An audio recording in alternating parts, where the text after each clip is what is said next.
मध्य प्रदेश में HMPV virus को लेकर अलर्ट जारी हुआ है। वायरस से निपटने के लिए डॉक्टर्स की टीम पूरी तरह से तैयार है। सिविल सर्जन राकेश श्रीवास्तव का इस पर बयान भी सामने आया। सरकार के निर्देश प्राप्त हुए हैं, घबराने की कोई बात नहीं है। यह वायरस काफी माइल्ड है।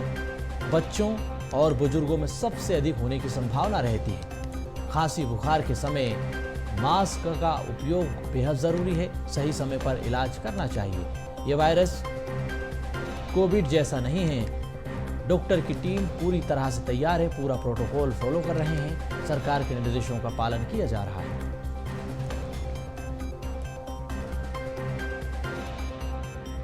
देश में एचएमपीवी वायरस के केस लगातार बढ़ रहे हैं और इसी कड़ी में मध्य प्रदेश में भी जो है अब अलर्ट जारी कर दिया गया है, क्योंकि 3 राज्यों में अभी तक जो है एचएमपीवी का जो वायरस है वो फैल चुका है। ऐसे में मध्य प्रदेश में इसकी रोकथाम के लिए लगातार प्रयास कर रहे हैं। सरकार की तरफ से भी लगातार प्रयास किया जा रहा है और डॉक्टर्स की टीम भी जो है लगातार सलाह दे रही है। सर, एचएमपीवी वायरस जो है वो लगातार फैल रहा है, तो ऐसे में उसके बचाव के लिए किस तरीके से काम करना चाहिए? देखिए, इसमें सरकार के निर्देश प्राप्त हुए हैं हम लोगों को।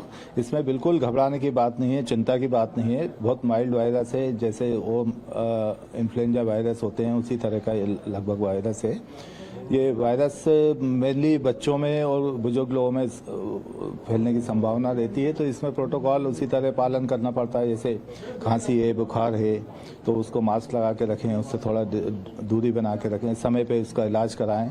घबराने की बिल्कुल बात नहीं है, बहुत माइल्ड वायरस है और ये कोई नया नहीं है। इस तरह के वायरस पहले भी आते रहे। वायरस कोविड जैसा नहीं है, तो इसमें बिल्कुल चिंता की बात नहीं है। हम लोग सजग हैं, तैयार हैं। सरकार के निर्देश प्राप्त हुए हैं हम लोगों को, तो हम लोगों ने सब सुविधाएं का रिव्यू भी कर लिया गया है। तो माइल्ड वायरस से इस तरह के वायरस आते जाते रहते हैं, तो जनता में बिल्कुल पैनिक करने की जरूरत नहीं है, घबराने की जरूरत नहीं है। और बस ये है कि समय पे इलाज कराएं और बिल्कुल घबराएं नहीं। कोई घबराने की 1%, 0.01% भी बात नहीं। सर, शुरुआती लक्षणों की बात करें तो इस वायरस की शुरुआती लक्षण क्या होते हैं जिससे पता चलता है इसको ये वायरस हुआ है? भाई, सर्दी जुकाम बुखार रहता है, जैसे वो इन्फ्लुएंजा वायरस में रहता है, या उसमें खांसी होती है, बुखार आता है, उसका समय पर इलाज करा लें और जरूरत पड़ती है सीवियर केस में तो टेस्ट कराएंगे। तो वैसे तो अभी तो कोई मध्य प्रदेश में ऐसा केस आया नहीं है, तो घबराने की बिल्कुल बात नहीं। तो ये थे हमारे साथ सिविल सर्जन राकेश श्रीवास्तव, जिन्होंने साफ तौर पर कहा कि इस वायरस से जो है घबराने की जरूरत नहीं है। काफी ये माइल्ड वायरस है, लेकिन मध्य प्रदेश सरकार और साथ साथ जितने भी डॉक्टर्स की टीम है वो पूरी तरीके से तैयार है इस वायरस से लड़ने के लिए। कैमरा पर्सन शैलेंद्र रावत के साथ रंजन वत, BSTV भोपाल।